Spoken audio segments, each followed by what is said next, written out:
વક્રતુંડ મહાકાય સૂર્યકોટિ સમપ્રભ નિર્વિઘ્નમ કુરુ મે દેવ સર્વકાર્યેષુ સર્વદા.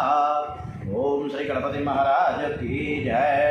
મનોજવમ મારુતતુલ્ય વેગમ जितेन्द्रियं बुद्धिमतां वरिष्ठं वातात्मजं वानरयूथमुख्यं श्रीरामदूतं शरणं प्रपद्ये. श्रीरामचंद्र भगवान की जय. श्री कृष्ण कन्हैयालाल की जय. द्वारिकाधीश की जय. ओम श्री डोंगरेजी महाराज की जय. सुखदेव जी महाराज की जय. श्री व्यास नारायण भगवान की जय. सौनु करो कल्याण हे दयाळु प्रभु, सौनु करो कल्याण. नर नारी पशु पक्षीनी साथे जीव जंतुनु तमाम.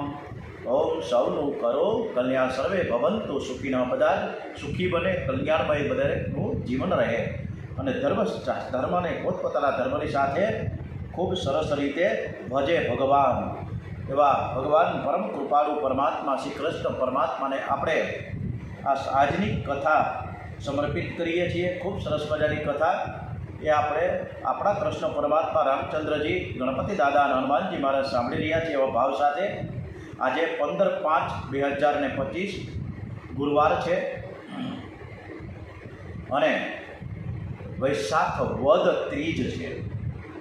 આજની કથા આપણે કપિલ ભગવાનને બોલીએ. શ્રી કપિલ ભગવાન કી જય.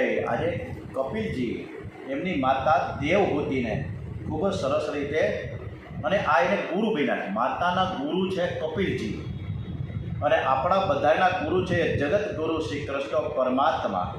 અને આપણી જે કથાના ગુરુ છે એ સુખદેવજી મહારાજ અને ડોંગરેજી મહારાજના ચરણમાં વંદન સાથે ગુરુ મેરી પૂજા.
કપિલજી મહારાજ કી જય. આજે આપણે કપિલ ગીતાનો આરંભ કરીએ છીએ. ભાગવતમાં આ મહત્વનું પ્રકરણ છે કે જેમાં કપિલજી માતા દેવહૂતિને ઉપદેશ કરે છે. માતા દેવહૂતિ એ કપિલજીની માતા છે. માતા દેવહૂતિએ આરંભમાં શરણાગતિ સ્વીકારી છે. ઈશ્વરની શરણાગતિ લીધા વિના આ જીવનો ઉદ્ધાર થતો નથી.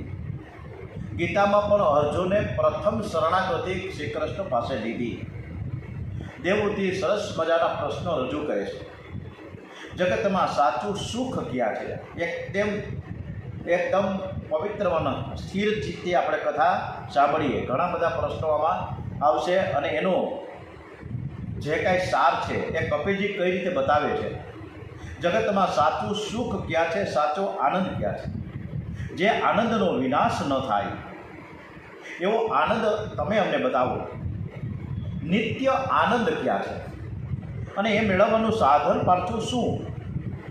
આજ સુધી મેં ઇન્દ્રિયોને બહુ જ લાડ કર્યા છે, પણ મનને શાંતિ નથી, તો શાંતિ કઈ રીતે મળે? ત્યારે માતા દેવહૂતિને કપિલજી કહે છે કે બા, અને આ જે શબ્દ વાપર્યો છે ને બા, આમાં ઘણીવાર મન થાય આપણે બા બોલવાનું, પણ આપણા હવેના જીવનમાં બા શબ્દ જ ઉડી ગયો, મમ્મી આવી ગયા, મમ્મા આવી ગયા. પરંતુ જે બા છે એ શબ્દ એટલો પ્રેમાળ શબ્દ કે જ્યાં સુધી જીવને સુખ ભોગવવાની ઈચ્છા છે ત્યાં સુધી દુઃખનો અંત આવતો નથી. સુખ અને દુઃખ સાથે જ રહે છે. સુખ ભોગવવાની ઈચ્છા રાખનારને દુઃખ ભોગવવું જ પડે છે. જીવને આનંદની ભૂખ છે. આનંદમય એક ચેતન પરમાત્મા છે. સંસારના બધા જ જળ પદાર્થો પરિણામમાં દુઃખ જ આપે છે. તે તો આનંદનો માત્ર ભાસ છે. ભોજનમાં બહુ આનંદ આવે છે. શું ખરેખર ભોજનમાં આનંદ છે? અને જો ભોજનમાં આનંદ જ આવતો હોય અને પછી ટાઢિયો તાવ આવે અથવા તો ટાઇફોઇડ થાય અથવા 104 ડિગ્રી તાવ આવે તો એને જમવું પણ ન ભાવે, ત્યારે ભોજનની કેમ ઈચ્છા થતી નથી? એટલે આનંદ છે ને કોઈ જળ વસ્તુમાં નથી. નાના બાળકોને પહેલાં રમકડામાં બહુ આનંદ હોય, ધીમે ધીમે કરતાં પુસ્તકોમાં, એ પછી લાડી એટલે કે પત્નીમાં, એ પછી ધીમે ધીમે જે એના છોકરા થાય છોકરામાં, અને પછી વૃદ્ધાવસ્થામાં બધું જ છૂટી જાય. આનંદ એકેયમાં નથી. આનંદ છે ને એ ફક્ત ને ફક્ત પરમાત્મા છે. આપણને રોજનો અનુભવ છે કે આપણને નિદ્રા આવી જાય, ઊંઘ આવી જાય ત્યારે શાંતિ કોણ આપે છે? નિદ્રામાં તમને કંઈ ખાવાનું તો મળતું નથી, કોઈ ભૌતિક પદાર્થો તો હાથમાં નથી આવતા, કાવડીએ નથી આવતા, છતાં પણ આપણે સૂઈ જઈએ ત્યારે ખૂબ સરસ મજાની એ નિંદરમાં આપણને શાંતિ મળે છે. અને જ્યારે સૂઈને પાછા બેઠા થાય ત્યારે એકદમ આપણે ફ્રેશ થઈ જાય, મન પ્રફુલ્લિત રહીએ. રાજાને પણ શાંતિ નિંદ્રામાં જ મળે છે.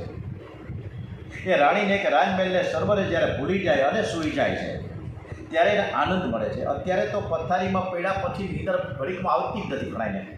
આમ તો એવા 90% માણસો છે, 80 થી 90%, કે રાતના 2 વાગ્યા સુધી ગોથા મારે ત્યારે મેળ પડે, નીંદર જ ન આવે. નીંદર તો પૈડા ભેગી થવી જોઈએ.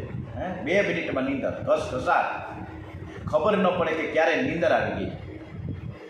તો પથારીમાં પડ્યા પછી ધીરે ધીરે આપણે જગત ભૂલી જાય. નીંદર ન આવવાનું કારણ કંઈક આપણું જુદું જ છે. કારણ કે અનેક પ્રકારના આપણે વિચારો કરીએ, અનેક પ્રકારની ચિંતાઓ આપણે જ્યારે સૂઈએ ને ત્યારે શરૂ થઈ જાય. એવા વિચારોના વંટોળમાં ફસાઈ જાય, નીંદર ક્યાંથી આવે? જ્યારે આપણે વિચારોને બ્લોક કરી દઈએ, એટલે કે શૂન્ય વિકાસ કરી દઈએ, ત્યારે આપણને ઝડપથી નીંદર આવી જાય છે. અને પૈડા ભેગી નીંદર આવી જેવા બહુ જ ઓછા રેર કેસ છે.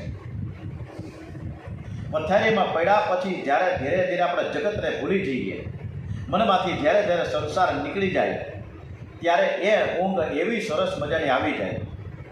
દીવામાં તેલ હોય ને, આપણે પહેલાં ફાનસ પેટાવતા હતા, ફાનસમાં કેરોસીન હતું, ધીમે ધીમે કેરોસીન ઓછું થતું જાય, દીવો ધીમે ધીમે બળતો બળતો ધીમે ધીમે ગતિએ બુઝાઈ જાય. એવી રીતે આપણે પણ ભગવાન પાસે દીવો કરી છે. સરસ મજાનું ચોખ્ખું ગાયનું ઘી અંદર સરસ મજાના દિવેલ પૂરીએ ત્યાં સુધી દીવો બળે. પણ જેમ જેમ એ ઘી ઓછું થાય ત્યારે એ દીવો ધીમે ધીમે ધીમે કરતાં શાંત થઈ જાય. એ જ રીતે આપણામાં રહેલા જે સંસારના વિષયો છે, ઈચ્છાઓ છે, એ આપણા મનને કંઈક અંશે બાળે છે. મનમાં સંસાર ન રહે તો શાંતિ મળે છે. આપણે પથારીમાં પડ્યા પછી સંસારને ધીમે ધીમે કાઢવાનો છે. જીવ જેવો કોઈ લુચ્ચો નથી અને ઈશ્વર જેવો કોઈ ભોળિયો નથી.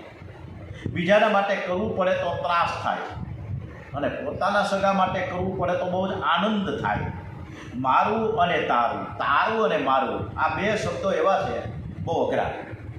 આ બધા આપણા મનના ઊભા કરેલા ખેલ છે.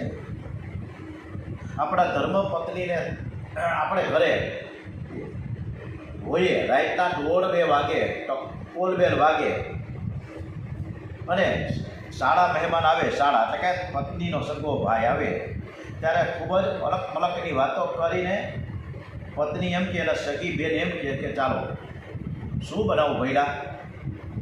રાઈટના 2 વાગે સરસ મજાનો શીરો બનાવશે, પૂરી બનાવશે, બટાકાનું ટમેટાનું શાક બનાવશે, આનંદ સાથે રસોઈ બનાવશે. ત્યારે એને જરાય પણ તકલીફ નહીં થાય, કંટાળો નહીં આવે, આળસ નહીં આવે. કારણ એના પિયરિયામાંથી એમના પોતાના અંગત સગાવેલા આવ્યા છે. પણ જ્યારે કોઈ બહારથી બીજો થર્ડ પાર્ટી આવી જાય, રાઈટના 12:30 1 વાગે, હજી જો હોવાની તૈયારી કરી હોય ત્યાં કોલબેલ વાગે, ત્યારે એ જ બહેન, એ જ પત્ની, એ જ ધર્મપત્નીને નાકનું ટીચકું ચડી જાય કે આ ક્યાંથી બોલાવી ગયા ત્યારે, અને મારે અત્યારે આ રસોઈ કરીને ખવડાવવું પડશે. આ વસ્તુ આપણા મનના ખેલ છે. જ્યારે આપણા છીએ ત્યારે કોઈ તકલીફ નથી, જ્યારે પારકા છે ત્યારે બધી જ ભાંજગળ શરૂ થાય. માતાજી મનને જ, આ મનને જ જીવનના બંધન છે, મનને જ જીવનના બંધન છે, અને મોક્ષનું કારણ પણ મનને જ બતાવ્યું છે. મન જો વિષયોમાં આસક્ત થઈ જાય તો તે બંધનનું કારણ બને છે. અને એ જ મન તો એક જ છે ને, અને એ જ મન જો પરમાત્મા ઈશ્વરમાં લીન થઈ જાય, આસક્ત થઈ જાય, તો મોક્ષનું કારણ બની જાય છે. જેને મન બગડ્યું છે ને એવું દેખાય એ આત્મા છે. તમે બગડેલા મનને સુધારનારા છો. તમે મન નથી, તમે તન પણ નથી, તમે તો મનના સાક્ષી છો. મનને સુખ અને દુઃખ કેમ થાય છે? એકદમ સરસ રીતે જવાબો આપી રહ્યા છે કપિલજી. આપણે પણ થોડું સમજવા પ્રયત્ન કરીએ. મનને સુખ દુઃખ કેમ થાય છે? અહંકાર અને મમતાને લીધે જ સુખ દુઃખ થાય છે. આ જ્યાં મારા છે ત્યાં તકલીફ છે. અહંકાર અને મમતા. મને હમણાં જ એક સરસ મજાના મથુરામાં એ ભચાઉવાળા કાંતિભાઈ કરીને નામ છે એનું, લગભગ વાણિયા છે, મને એક ખબર નથી, પણ મથુરાના રેલવે સ્ટેશન પાસે ગાડી લેટ હતી 3 કલાક. એટલે અમે શાંતિથી ચર્ચાઓ કરતા હતા. ત્યારે એણે વાત કરી કે 2001માં ભૂકંપ આવ્યો હતો, ભૂકંપ, અને ભચાઉ આખું ખેદાન મેદાન થઈ ગયું.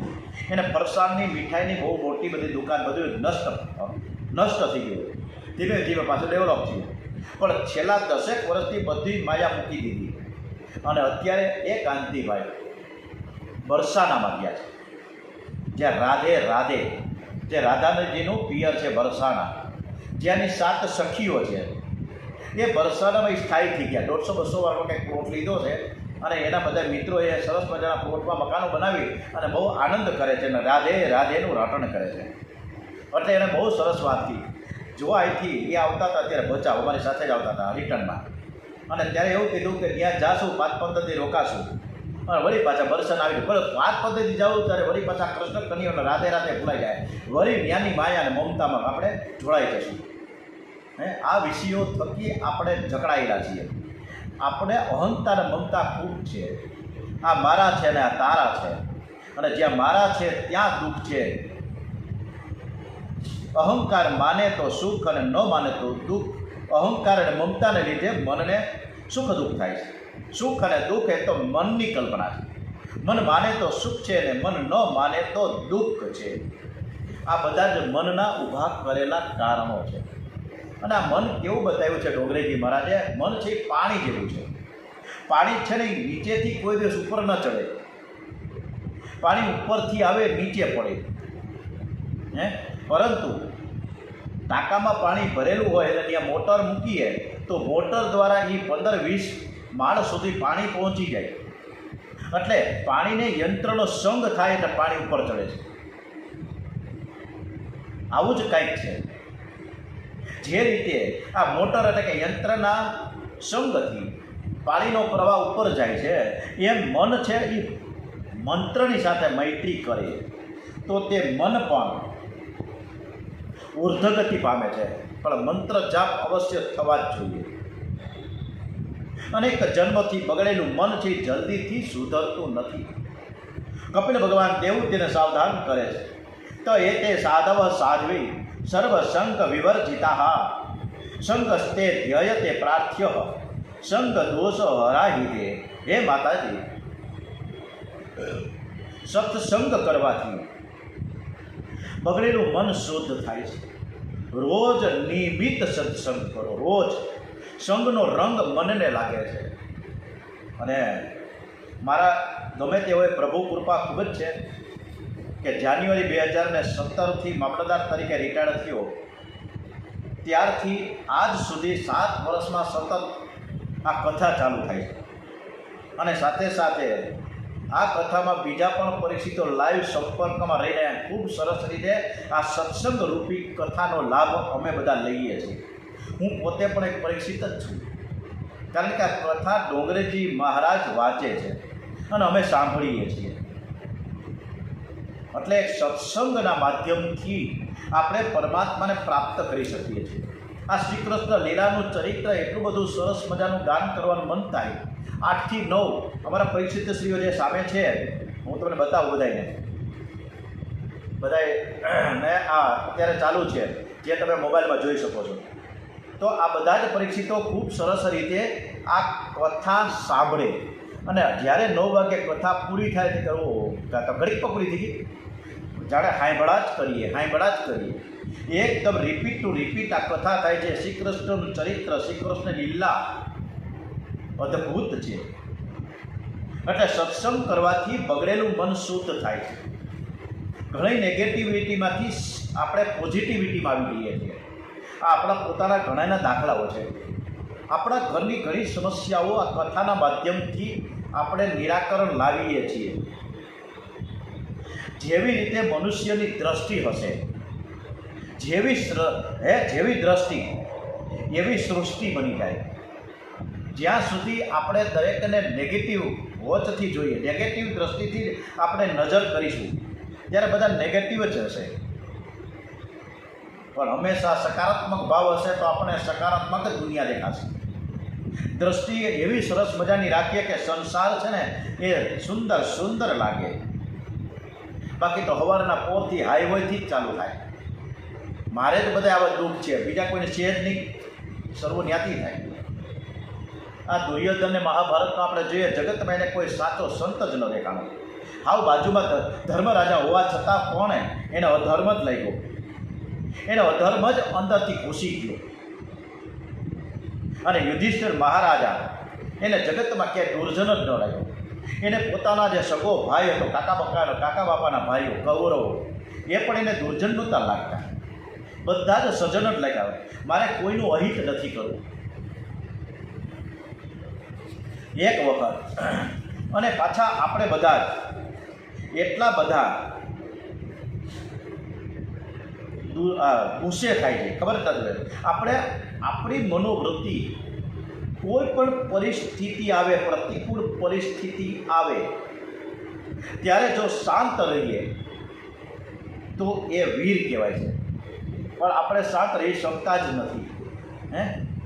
અને જ્યારે શાંત રહીએ ત્યારે આપણે એમ લાગે કે આપણે પ્રભુ પરમાત્માના ચરણમાં છીએ. જ્યારે એકનાથજી મહારાજ જ્યારે ત્યાં એક ગામમાં રહેતા હતા ને, ત્યારે ગોદાવરી નદીએ કાયમી સ્નાન કરવા જતા.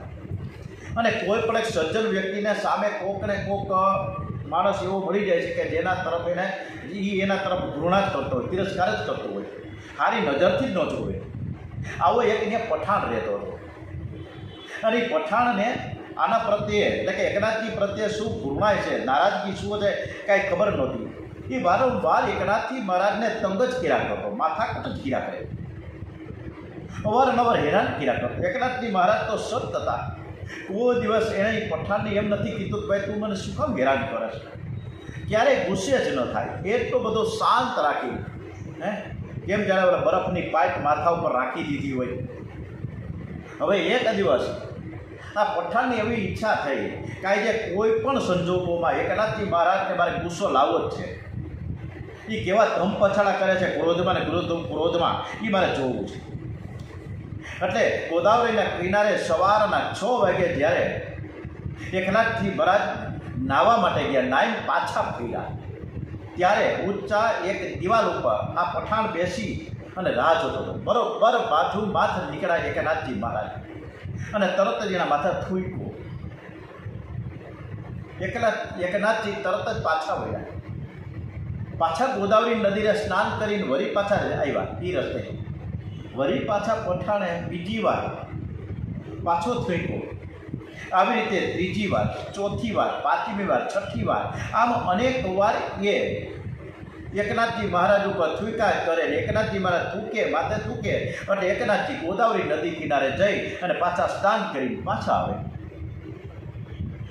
આમ ને આમ 108 વખત આ પઠાણ એકનાથજીની ઉપર થૂંકો અને એકનાથજી મહારાજે એક પણ શબ્દ બોલ્યા વગર, જરા પણ ગુસ્સો કર્યા વગર અને સામું પણ જોયા વગર પઠાણની અને પાછા ગોદાવરીને ત્યાં જાય, નાઈ પાછા આવે.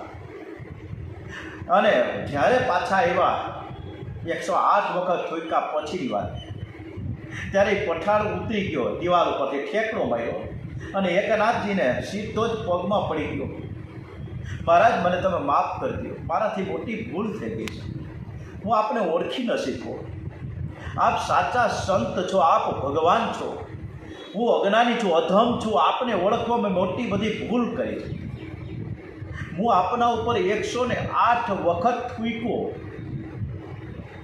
છતાં તમે મને એક પણ શબ્દ ન કીધો, મને એક ઊંચે અવાજે ન કર્યો, એક ગાળ પણ તમે નથી આપી. ત્યારે એકનાથજીએ કીધું કે ભાઈ, હું તને શું કહું, એમાં તે જે કાંઈ કર્યું છે સારું જ કર્યું. અને એ બાને મારે આજે 11ના દિવસે 108 વખત ગોદાવરીમાં સ્નાન તો થયું ને. આ મને આ કેવડું મોટું પુણ્ય મળ્યું છે, એ બધું તારા થકી મને મળ્યું છે. આમ એકનાથજી મહારાજને આ બધી પ્રતિકૂળ પરિસ્થિતિ આવી છતાં પડે શાંત, સુખ અને દુઃખ, માન અને અપમાન, લાભ અને હાનિ, એની અસર સંતોના મન ઉપર થતી નથી. સંતો સંસારના સુખ દુઃખને, માન અપમાનને જરાય મહત્વ નથી આપતા. જે રીતે એકનાથજી હમણાં જ કીધું, સુખ મળે તો રાજી થતા નથી ને દુઃખ મળે તો હાય કરતા નથી. સંતોની સહન શક્તિ કંઈક અલૌકિક હોય છે. અનુકૂળ પરિસ્થિતિમાં મનને શાંત રાખવી બહુ અઘરું છે. અનુકૂળ પરિસ્થિતિમાં હોવ શાંત રહે તો ઠીક છે, પણ પ્રતિકૂળ પરિસ્થિતિમાં શાંત રહેવું બહુ જ અઘરું છે. આપણો કોઈ તિરસ્કાર કરે, નુકસાન કરે, માથાકૂટ કરે, ગાળાગાળી કરે અને છતાં પણ આપણે મનને શાંત રાખીએ ને, એ જ સાચી શાંતિ છે. કપિલજી મહારાજ દેવહૂતિ માતાને સરસ મજાનો બોધ આપી રહ્યા છે. તુકારામ મહારાજનું પણ ચરિત્ર ખૂબ જ દિવ્ય છે. તુકારામ મહારાજ સદેહ, જે રીતે મીરાબાઈ સદેહ પ્રભુના ધામમાં ગયા, એમ તુકારામજી પણ સદેહ ગયા, શરીર નથી છોડ્યું. તુકારામ મહારાજને જીવનમાં કોઈ દિવસ ક્રોધ જ નથી આવ્યો. ઘરમાં બધી જ પ્રતિકૂળતા હતી, પત્ની બહુ ત્રાસ આપતી. તુકારામ મહારાજ વેપાર ધંધો કરતા હતા, પણ ભક્તિનો રંગ એને એવો લાગ્યો કે વેપાર ધંધો છૂટી ગયો. થોડુંક નુકસાન થયું, પત્ની સમજતી છે કે પતિ ગાંડા થઈ ગયા, બધું છોડીને વિઠ્ઠલ વિઠ્ઠલ કરે છે, આખો દિવસ ભક્તિ કરે છે, તે પતિને ઓળખી ન શકી. અને એક દિવસ તુકારામ મહારાજ એક ખેડૂતે ત્યાં ગયા કથા કરવા, અને કથા કરતાં કરતાં એને સરસ મજાની વાતો કરી છે. ખૂબ જ સરસ મજાની. એ ભક્તજનો બધા 50થી 100 જણા બેઠા હતા, અને એવી જ કે હવે આપણે બધાએ ભેગા થઈને પ્રભુ સિવાય કોઈ આપણો આરો જ નથી. આપણે પ્રભુનું સ્મરણ જ કાયમ કરવું જોઈએ, કારણ કે આ ગાડું છે, આપણા જીવનરૂપી ગાડું છે, એ ભગવાનની પાસે આપણે લઈ જવાનું છે. એવી સરસ વાતો કરી, બધા તલ્લીન હતા કથામાં. અને તુકારામજી કહે કે હે હરિ, તું અમારું ગાડું એવું સરસ રીતે ચલાય, આ ગાડું ક્યાં જશે અમને શું ખબર છે? આ ગાડું છે તારા ચરણોમાં ધરીએ, શરીરરૂપી ગાડું છે, અમે તારા ચરણોમાં ધરીએ છીએ. તારે જ્યાં લઈ જવું ત્યાં અમે ક્યાં લઈ જઈ શકીએ?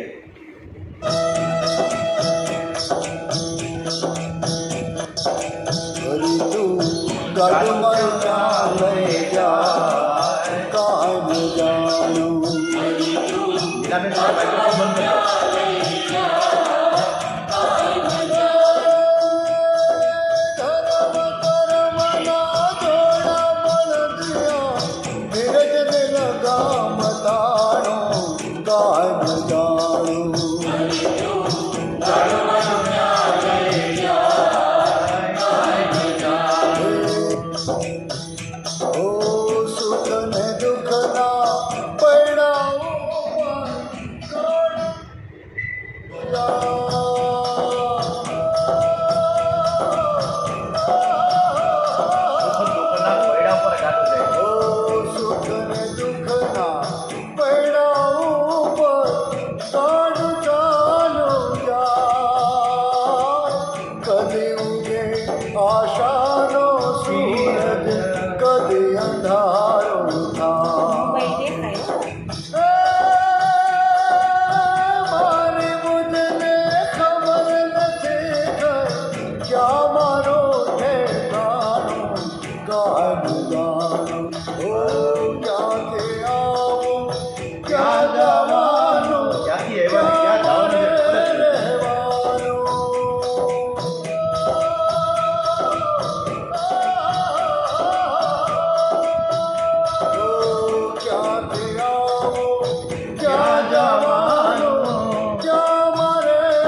મારું ગાડું ક્યાં લઈ જાય?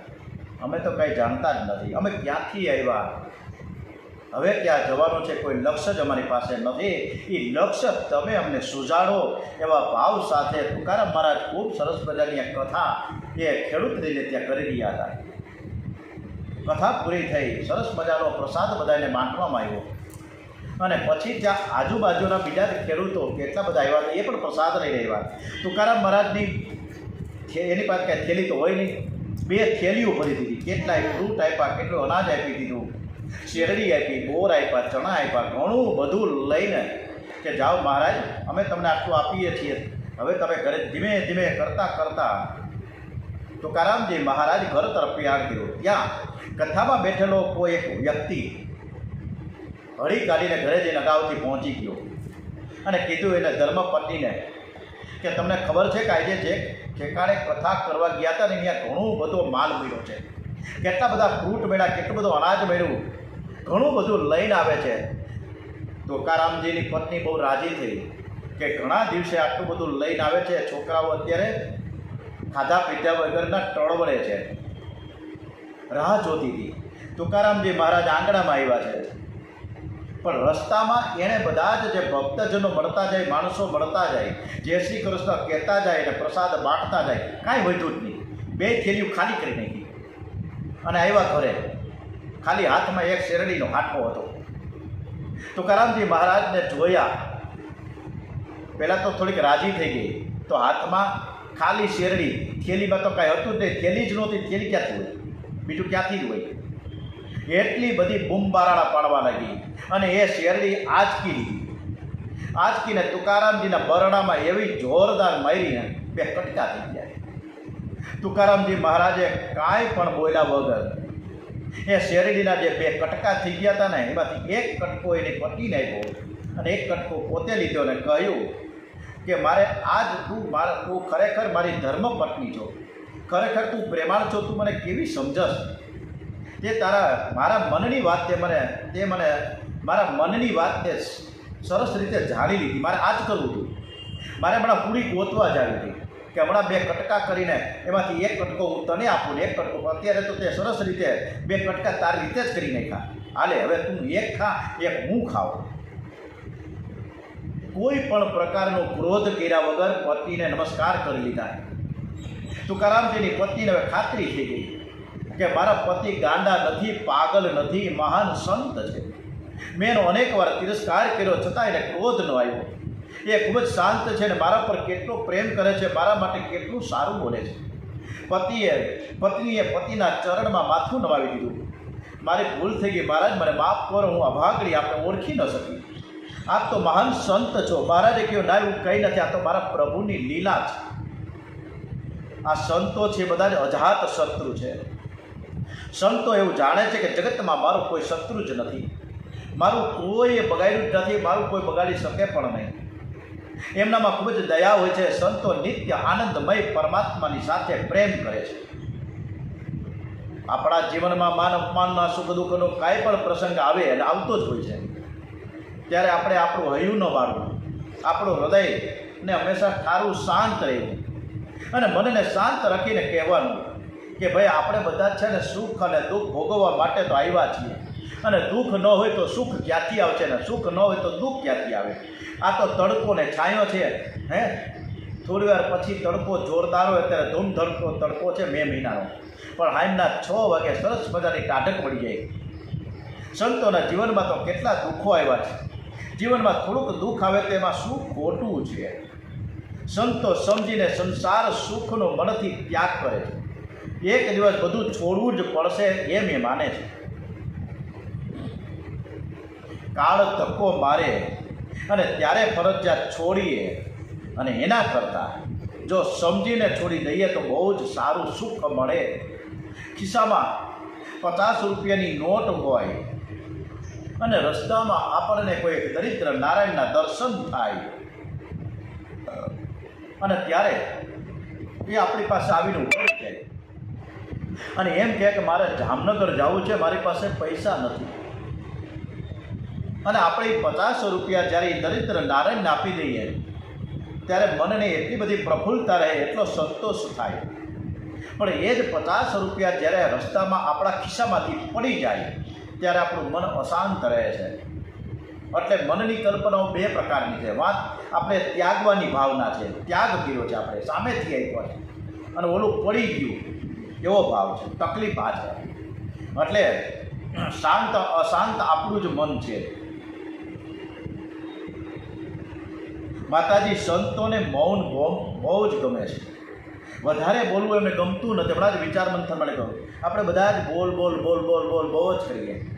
આપણે 200-500ની પેજની એક બુક લઈએ અને 24 કલાકમાં આપણે કેટલા શબ્દો ઉચ્ચારણ કરીએ, અને એની જો નોંધ લેવામાં આવે તો એ 200 પેજની નોટ ભરાઈ જાય.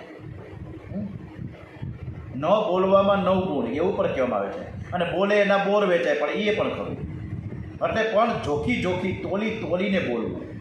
આપણા શબ્દોથી કોકને ઘણી બધી અસર થઈ જાય છે, અને એ અસર લાંબા સમય સુધી નારાજગીના સ્વરૂપમાં રહીએ. એટલે મૌન જેટલું હશે એટલું સારું. મૌનથી મનને શાંતિ મળે છે. સંત ક્યારેય વધારે બોલતા નથી, અને કદાચ બોલે તો લૌકિક વાતો નહીં કરે, પણ ભગવત વાતો કરે છે. શ્રી કૃષ્ણની મંગળમય કથા સાંભળે છે, સેવા સ્મરણ કરે છે. આમ ભગવાનમાં તન્મય થઈ જાય ને તો છેવટે તે પ્રેમ લક્ષણા ભક્તિમાં આપણે પરવાઈ જઈએ છીએ. પ્રેમ લક્ષણા ભક્તિમાં પરવાઈ જાય છે. એટલે આપણે આપણી જે મનની શાંત રાખવાની જે ક્રિયાઓ છે એને એકદમ સરસ રીતે કેળવતા રહીએ, કે જેથી આપણું મન ઈશ્વરમાં તન્મય થતું જ રહે. કારણ કે આપણે જે પ્રભુ તરફથી આ જે જીવન મળ્યું છે એ અદ્ભુત છે. કા બીજાને આટલું બધું જીવન સરસ રહે છે, કૂતરાના બિલાડા, બીજા પશુ પક્ષીઓ, એને વિચાર કરવાની શક્તિ એનામાં નથી, એનામાં જે બુદ્ધિ નથી. આપણામાં સરસ મજાની ભગવાને બુદ્ધિ પણ આપી છે. તો આ પ્રભુ છે મિલા હે જીવન, તો એને શું કામ આપણે સુગંધિત ન બનાવીએ? હે, प्रभु से मिला है जीवन, प्रभु को कर दे अर्पण. प्रभु से मिला है जीवन, प्रभु को कर दे अर्पण. सबका भला हम करते चले,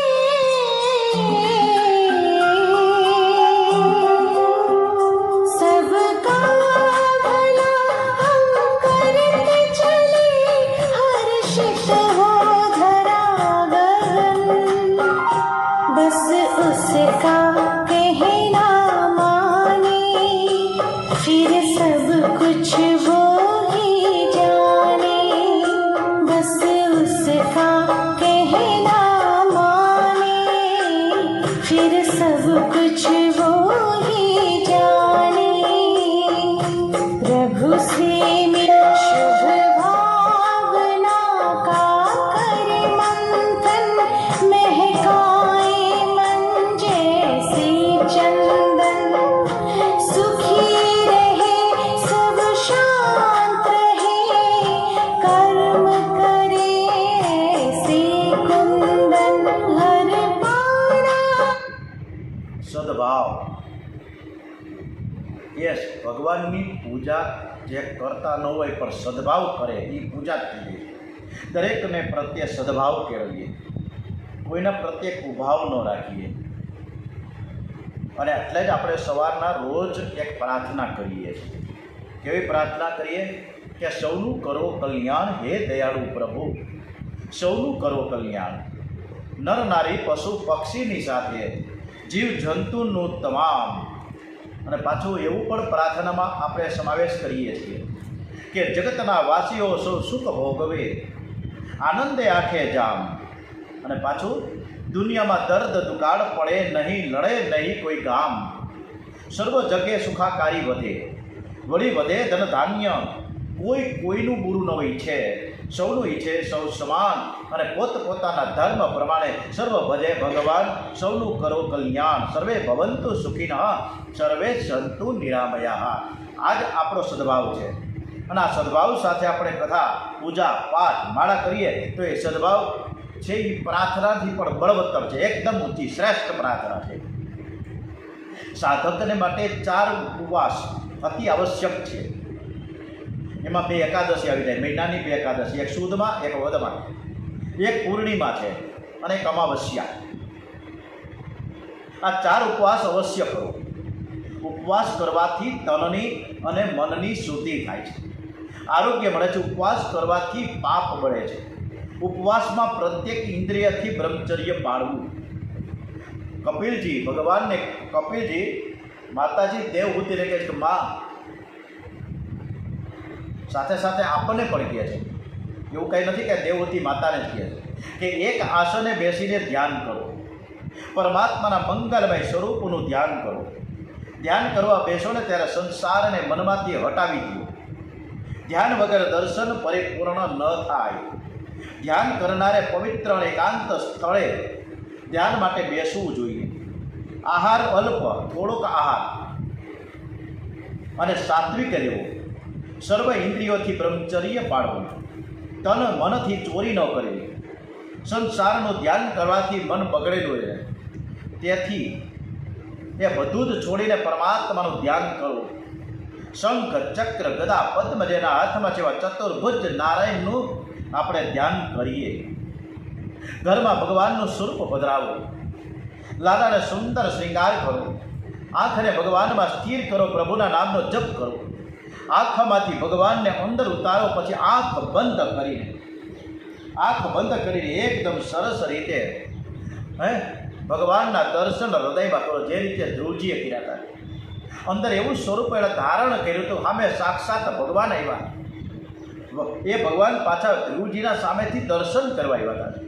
એમ છતાં પણ ધ્રુવજી આંખ બંધ કરીને જોતા નથી. તન્મયતા આવી ગઈ છે. એવી જ તન્મયતા નામદેવે પણ કરી. ભગવાનના એક એક અંગમાં આંખ અને મનને સ્થિર કરો. ભગવાનના ચરણ કેવા સરસ છે. ભગવાનના ચરણ કેવા છે. ચરણના તળિયા કેવા સરસ મજાના લાલ છે. ચરણમાં કમળનું અને સ્વસ્તિકનું ચિહ્ન છે. ભગવાનના નખ તો રત્ન જેવા છે. અંગૂઠામાંથી ધીરે ધીરે ગંગાજી નીકળી રહ્યા છે. ભગવાને સુંદર પીતાંબર ધારણ કર્યું છે. મસ્તક ઉપર મુગટ છે. મુગટમાં રત્નો જડેલા છે. હાથમાં શંખ, ચક્ર, ગદા અને પદ્મ છે. ભગવાનના શ્રી અંગમાં રુધિર, માંસ, મળમૂત્ર, હાડકા નથી. કેવળ આનંદ જ ભર્યો છે. ભગવાનનું મુખાર વિંદ અતિ સુંદર છે. આવા સરસ મજાના આપણે ભાવથી ભગવાનના દર્શન કરીએ. કોઈ પણ જીવ શાંતિથી ભગવાનનું ધ્યાન કરવા બેસી જાય ને તો ભગવાન ગાલમાં ધીરે ધીરે હસે છે. ભગવાનની આંખમાં પ્રેમ ભરેલો છે. ભગવાનના સર્વાંગનું ધ્યાન કરતાં કરતાં જીવ જ્યારે જગતને ભૂલી જાય ત્યારે અતિ પરમાનંદ મળી જાય. આ આનંદ કેવો છે તેનું વર્ણન શબ્દોથી થઈ શકે તેમ જ નથી. પરમાત્માનું ધ્યાન કરતાં જે દેહભાન ભૂલે છે તે સર્વથી શ્રેષ્ઠ છે. એના જેવો જગતમાં કોઈ નથી. ધ્યાન કરનારો ધ્યેયમાં ભળી જાય છે. આ જ અદ્વૈત છે. ધ્યાન કરનારનું હું પણ ઓલું આય શબ્દ છે ને, આય એટલે હું. એ આયને બને ત્યાં સુધી નાનો કરવો. આ મોટી આંગળી જેટલો લાંબો નહીં, પણ ટટલી આંગળી જેવો અથવા નાના અંગૂઠા જેવો કરવો. આયને ધીમે ધીમે ધીમે નાનો કરતા જાય. આ એટલે અભિમાન, અહમ, ઈગો. આ આપણું હું પણ ઈશ્વરમાં ભેળવવાનું છે. દેહ ભાન બોલાય ત્યારે જીવ અને શિવ એક થાય છે. કેટલાક જ્ઞાનીઓ ભેદભાવથી ધ્યાન કરે છે, કેટલાક જ્ઞાનીઓ અભેદ ભાવથી. તો પછી જીવનું જીવ પણ ઈશ્વરમાં મળી જાય છે. પણ જીવનું જીવપણું ત્યારે રહેતું જ નથી, કારણ કે ઈશ્વરમય બની જાય છે. ઈયળ છે ને ભમરીનું ચિંતન કરતાં કરતાં ભમરી બની જાય છે. એમ જીવ પણ ઈશ્વરનું ચિંતન કરતાં કરતાં ઈશ્વરમય બની જાય છે. ધ્યાન કરનારો જે સ્વરૂપનું ધ્યાન કરે છે ને એ ધ્યેયની શક્તિ ધ્યાતામાં ધ્યાન દરમિયાન આવી જાય. એકવાર નારદજી વૈકુંઠ લોકમાં ગયા. પ્રશ્નોત્તરી શરૂ થઈ છે. બહુ સરસ મજાના પ્રશ્નો કર્યા છે નારદજીએ. એકવાર નારદજી વૈકુંઠ લોકમાં ગયા. નારદજી તો ગમે ત્યારે ભ્રમણ કરતા જ હોય. એને તો બધાને અધિકાર જ છે, ગમે ત્યાં પહોંચી જાય. એણે લક્ષ્મીજીને જોયા, પણ ભગવાન ક્યાંય દેખાતા જ નથી. ભગવાન ક્યાંય ગયા? ત્યારે લક્ષ્મીજીએ કીધું ખૂણામાં બેઠા. ખૂણામાં શું કરે છે? કે ધ્યાનમાં બેઠા છે. અરે ભાઈ, ધ્યાન કોનું કરે છે? લાવો પૂછું. જઈને ભગવાનને પૂછ્યું, ભગવાન પ્રભુ, તમે એકાંતમાં બેસી આ ખૂણામાં બેસી ધ્યાન કોનું કરો છો? ત્યારે ભગવાન કહ્યું, મારા પરમ ભક્તો જે હોય ને એનું ધ્યાન કરું છું. નારદજી કહે, તો શું ભક્તો જેવા શ્રેષ્ઠ છે કે તમે એનું ધ્યાન કરવા બેસી ગયા? ભગવાન કે હા, એ મારા કરતાં પણ શ્રેષ્ઠ છે. નારદજી કહે, તો પછી તમે સાબિત કરી બતાવો કે તમારા કરતાં પણ ભક્તો વધારે વિશેષ શ્રેષ્ઠ છે. તો ભગવાન નારદજીને પૂછે કે જગતમાં મોટામાં મોટું કોણ? હાલો કયો. ત્યારે નારદજી કે બધાથી મોટામાં મોટી પૃથ્વી છે. તો ભગવાન કે પૃથ્વી શીની મોટી હોય? પૃથ્વી તો શેષનાગની ફણા ઉપર છે સ્થિર થયેલી. ત્યારે નારદજી કે હા, એ વાતે સાચી છે.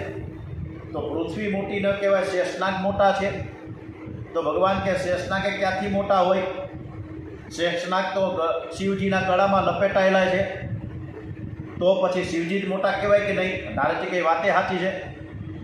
તો શેષનાગ કરતાં શિવજી મોટા. તો ભગવાન કે શિવજી શેના મોટા? રાવણે તો શિવજી સહિત આખા કૈલાસને ઉપાડ્યો હતો. આખા કૈલાસને ઉઠાવ્યા શિવજીને શિવ પાર્વતીને કૈલાસને બધું જ. તો પછી મોટો કોણ? રાવણ કે શિવજી? તો કે વાતે સાચી. જો શિવજીને કૈલાસ સહિત ઉઠાવ્યા હોય તો રાવણ જ મોટો જ કહેવાય ને. તો રાવણ કેવી રીતે મોટો કહેવાય? ભગવાન નારદજીને કહે. વાલીએ છે ને રાવણને બગલમાં દબાવીને કેટલા સમય રાખ્યો હતો. હવે વાલી મોટો શ્રેષ્ઠ કહેવાય કે રાવણ કહેવાય? બોલો. તો નારદજી કે વાતે સાચી, વાલી જ મોટો કહેવાય ને. ભગવાન કે વાલીને તો રામજીએ માર્યો હતો. તો નારદજી હસીને કે વારે ભગવાન, તમે પણ ખરા છો. જગતમાં કોઈ જ મોટું જ નથી, આપ જ સર્વથી શ્રેષ્ઠ છો અને સર્વથી મોટા છો. ભગવાન કે ના, હું પણ શ્રેષ્ઠ નથી. મારા કરતાં પણ મારા ભક્તો શ્રેષ્ઠ છે. કારણ કે આખું જગત મારા હૈયામાં છે. આખું જગત મારા હૈયામાં છે, પણ હું મારા ભક્તોના હૈયામાં છું. ભગવાનના ભક્તો ભગવાનથી પણ વધે છે. રામ સે અધિક રામ કર દાસા. મારા નિષ્કામ ભક્તો કોઈ પણ પ્રકારની મુક્તિની, સાલોક્ય, શાસ્ત્રી, સામીપ્ય, સારૂપ્ય, સાયુજ્ય મુક્તિની ઈચ્છા કરતા નથી. મારી સેવા વિના બીજી કોઈ પણ ઈચ્છા તેઓ રાખતા જ નથી. અને નરસિંહ મહેતા જૂનાગઢના ખૂબ સરસ મજાના હર હંમેશા ગાતા ફરતા હોય કે હરિના જન તો મુક્તિ ન માંગે, માંગે જન્મ જન્મ અવતાર રે, માંગે જન્મ જન્મ અવતાર રે. હરિના જન તો મુક્તિ ન માંગે,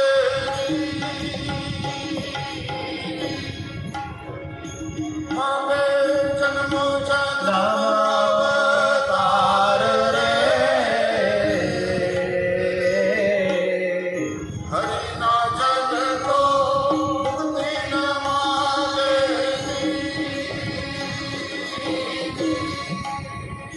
માંગે જન્મ જન્મ અવતાર રે. નિત સેવા નિત કીર્તન ઓછવ, નિત સેવા નિત કીર્તન ઓછવ, નિરવાનંદ કુમાર રે. પદાર્થ મોટું ભૂતળ ભક્તિ, પદાર્થ મોટો. વળી પછી ભગવાન કે ધન વૃંદાવન, ધન એ લીલા, ધન એ વ્રજના વાસી રે. અષ્ટમહાસિદ્ધિ, વૃંદાવનમાં તો અષ્ટમહાસિદ્ધિ, અષ્ટમહાસિદ્ધિ આંગળી રે ઊભી, મુક્તિ છે એમની દાસી રે. નરસિંહ મહેતાએ ખૂબ સરસ મજાના પદો લખ્યા કે મારા ભક્તો છે મારા પ્રેમ રૂપ અપ્રકૃત સ્વરૂપને પામી જાય છે. જેને ભક્તિનો રંગ લાગ્યો છે, એને જે આનંદ મળે છે એ વાત જ અલગ. પણ જેને રંગ જ લાગ્યો જ નથી, ભક્તિનો આનંદ એને ક્યાંથી મળે? જેને સારું સારું ખાવાની ઈચ્છા હોય, શરીર ઘરડું બની જાય, ગઢપણ આવી ગયું, લાકડી હાથમાં આવી ગઈ, પણ છતાંય મન તો જુવાન જ છે. જુવાનીમાં ભોગવેલા સુખનું મન, જુવાનીમાં જેટલા આપણે ભોગો ભોગવેલા હોય ને એનું ચિંતન થાય કે વારંવાર વાગોડે કે હું આટલું બધું કામ કરતો, આટલું બધું એ સુખ ભોગવું છે. સુખનું મન એ વારંવાર ચિંતન કરે છે. દરેક જુવાની પછી ગઢપણ આવે જ છે. બચપણ છે, જુવાની અને પછી એવા 3 શો છે આપણા બાલ્યાવસ્થા, પછી જુવાન અવસ્થા અને વૃદ્ધાવસ્થા. આ 3 શો પૂરા થાય પછી કાંઈ રહેતું જ નથી, ન મારું ન તારું, કાંઈ નહીં. દરેકને જુવાની પછી ગઢપણ આવે જ છે. વૃદ્ધાવસ્થામાં શરીર નિર્બળ બની જાય, ઇન્દ્રિયો કામ કરતી નથી, ત્યારે પણ મન અને બુદ્ધિ તો જુવાન જ રહે છે. અને અત્યારે પરિસ્થિતિ એવી થઈ છે કે નાની ઉંમરના છોકરાઓને છોકરીઓને બ્રેન સ્ટ્રોક આવી જાય છે અને એને પણ પેરાલિસિસના હુમલા આવી જાય, ખબર ન પડે. વૃદ્ધાવસ્થામાં મમતા છૂટતી નથી, છતાં પણ મમતા તો એમને જ રહે. જુવાનીમાં ભોગવેલા સુખ ભોગનું વારંવાર ચિંતન થયા જ કરે. ગડપણમાં ખાધેલું પચતું નથી, જઠરાખની મંદ થાય છે, છતાં પણ સરસ મજાના ગરમા ગરમ ભજીયા ખાવાની ઈચ્છા થાય. સરસ મજાના ઢોકળા કરું ને હમણાં ઢોકળા નથી ખાતા. પોતાને ખાવું હોય ને ત્યારે ઓલા છોકરાનું નામ લઈ લઈએ કે ઓલા બાબલાને કંઈક ખાવું છે, કહેતો હતો કે હમણાં રવાનો શીરો નથી કર્યો. આમ આપણને ખાવાની ઈચ્છા ખૂબ જ થાય છે. ગરમા ગરમ કોઈ પણ વસ્તુ ખાય અને પછી ઉપરથી ઠંડુ પાણી પીવામાં આવે તો રાત્રે જાય ક્યાં? ભાગવતમાં એવું લખ્યું છે કે કફ વધી જાય, બહુ ઉધરસ આવે ત્યારે ઘરના લોકોને પણ બહુ જ ત્રાસ થાય. તમને ખાધેલું પચતું નથી તો શા માટે ખાવ છો? પણ મન એવું નફ્ફટ છે કે ઘરના લોકો સંભળાવે પણ વૈરાગ્ય જતો નથી. વૃદ્ધાવસ્થામાં હાથમાં પૈસો ન હોય તો માનવીની દશા કૂતરા કરતાં પણ ઊંડી થાય છે. તો એ પૈસા માટે પાપ કરે, ક્રોધ કરે, હિંસા પણ કરે છે. અતિ પાપી હોય એને વૃદ્ધાવસ્થામાં યમદૂત દેખાય છે અને ત્યારે તે ગભરાય છે. અત્રેવ નરક સ્વર્ગ ઇતિ માતઃ પ્રતક્ષતે યા યાતના વે નરકસ્યા ઇહા પ્યુ લપ લક્ષિતાહા. કેટલાક રોગ તો એવા બતાવ્યા છે કે નરકની નિશાની છે. ભયંકર યમદૂત દેખાય, પથારીમાં લઘુ શંકા, દીર્ઘ શંકા થાય, બહુ તરફડે, બહુ તકલીફ છે. ડાયપર પહેરાવવું પડે, જેમ નાના બાળકોને ડાયપર પહેરાવવામાં આવે ને એવી રીતે. ન ઉઠી શકે, ન બેસી શકે, બહુ તરફડે છે. અનેક વાર આવું થાય. છોકરાઓ પણ સમજી જાય કે બધા જ હવે આ ડોસો કંઈ જીવવાનો નથી. વ્યવહારે બધાને ખબર તો આપવી જ પડે ને. મરણ પથારી આગળ બધા જ સ્વાદ થતા સગા ભેગા થાય છે. બહાર ગામના દીકરાને દીકરીઓ રહેતા હોય, દોડતા આવે, અમેરિકાથી આવે, કેનેડાથી આવી જાય. બધાને પૈસાની પડી છે કે ડોહા પાસે કાંઈક ખજાનો પડ્યો હોય અને કાંઈક કહે ને બધાને વેચી દે તો સારું. બધા ઘેરીને બેઠા પણ કોઈ એવું વિચારતો નથી કે આ ડોહો છે એ ભગવાનને ભૂલ્યો છે. બધા ભેગા થઈને આપણે હરે કૃષ્ણ કૃષ્ણ કૃષ્ણ હરે હરે, હરે રામ રામ રામ હરે હરે. એવો સાથે રહીને જે ધૂન ભજન કીર્તન થવા જોઈએ. 15મો અધ્યાય પુરુષોત્તમ યોગ થવો જોઈએ. કાંઈ ન થાય. બધાએ જોઈ રહ્યા છે. ડૉક્ટરે બોલાવે કે કાંઈક બોલાવો અને ખાટલામાં હૂતો ડોહાને ઘણું બધું ભાન થાય કે આ છોકરાની પાછળ મેં મારું જીવન વેડફી નાખ્યું. કુંવારો હતો, લગ્ન થયા, છોકરાઓ થયા. છોકરાઓને નાનાથી મોટા કરવામાં મારું જીવન વેડફી નાખ્યું. એને ભણાવવા લઈ ગયો, સાયકલ ઉપર લઈ જાઓ, મોટરમાં લઈ જાઓ, સ્કૂટર ઉપર લઈ જાઓ. ધીમે ધીમે મોટો થતો જાય. છોકરાઓને ગણાવવાની એ અને પછી એના લગ્ન કર્યા. લગ્ન એના છોકરાઓને હાચવા. આમને આમ જીવતરે આપણું એડે ગયું. આમને આમ આ રમતા લાકડી ક્યારે આવી ગઈ ખબર નથી પડતી. અને પછી આપણે અહેસાસ આપણે આપણા જીવનમાં કર્યું હું કાંઈ કર્યું જ નથી અને હવે કરી શકવાની સ્થિતિ પણ નથી. શું કરવું? રમતા આપણે લાકડી કેવી રીતે આવી જાય, કેમ આવી જાય, શા માટે આવી જાય, ઘડપણ કેવી રીતે, વાળ ધોળા કેમ થઈ ગયા ખબર નથી પડતી. અને પાછળથી પછી ખબર પડે જ્યારે આપણે ખાટલામાં પડ્યા હોય ત્યારે. તો બહુ સરસ મજાની એક વાત મૂકવાનું મને મન થયું છે, તમે પણ સાંભળજો. રમતા એકદમ સરસ છે. ખબર પડી નહીં ક્યારે યુવાની ચાલી ગઈ, હાથમાં લાકડી આવી ગઈ. રમતા જન્મ્યો રમવા ભણવા ગયો ને યૌવનમાં ઉત્સવ કર્યા. પદ પૈસો પરિવારની रात दिवस में एक કર્યા પરિવારની પાછળ રાત દિવસ કર્યા છે. રાત દિવસ આપણે બધા ઢેસરડા કર્યા છે. પછી ખબર પડી કે મેં પરિવારની પાછળ મારું જીવન આખે આખું વ્યતીત કર્યું. હવે રાત દી લાગે મોટા ચતુરાઈઓ બધી ચાલી ગઈ હાથમાં લાકડિયા કોકની સાથે એવી ચતુરાઈ કરી છે, કેટલાને છેતરા છે, કોની સાથે લફંગા વેડા આપણે કર્યા. આ બધી ચતુરાઈ બધી વહી જાય છે અને પછી ખબર પડે કે ક્યારે હાથમાં લાકડી હારી આવી. ગઈ રમતા રમતા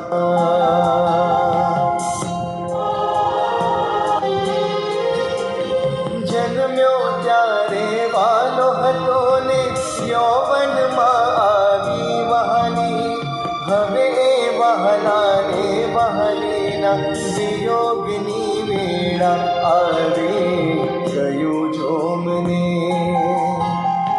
ગયું જોમને ગઈ જુવાની જરામાં જોને કેવી થઈ હાથમાં લાકડી આવી ગઈ રમતા રમતા લાકડી કરે એ વહાલા એ વહાલી એ શબ્દો વહ્યા ગયા, ખબર નથી પડતી. એ વહાલા ને વહાલી અને ધીમે ધીમે કરતાં કરતાં આપણો અંદરનો જોમ ને ઉત્સાહ ક્યારે જતો રહ્યો ખબર નથી પડતી. અને રમતા રમતા લાકડી ક્યારે આવી. જન્મ્યો કર્મોની સાથે ને જાવું પણ એની સાથે જેવા કરશો કામ કરમ એવા એવાની સંગાથે ભવિષ્યાનમાં સમજી જાવું બહત ગઈને થોડી રહી હાથમાં લાકડી આવી ગઈ. હાથમાં લાકડી ગયા. હવે તો તમે સાંજમાં સમજી જાઓ કે વાત તો પૂરી થઈ ગઈ, અંતકાળ આવ્યો છે. ખૂબ ડોંગરેજી મહારાજે સરસ રીતે સમજાવ્યું છે. બોલીએ શ્રી કૃષ્ણ કનૈયાલાલ કી જય. હવે પછીની કથા પાછી આવતીકાલથી શરૂ થશે. સવારે 8 વાગે ફરીથી બધા જ પરીક્ષિત શ્રીઓ જોડાશું. બોલીએ શ્રી ભાગવત ભગવાનજી મહારાજ કી જય, ડોંગરેજી મહારાજ કી જય. ઓમ શ્રી કૃષ્ણ કનૈયાલાલ કી જય. ઓમ શ્રી ભારત માતા કી જય. ઓમ નમઃ પાર્વતી પતે. હર હર મહાદેવ હર.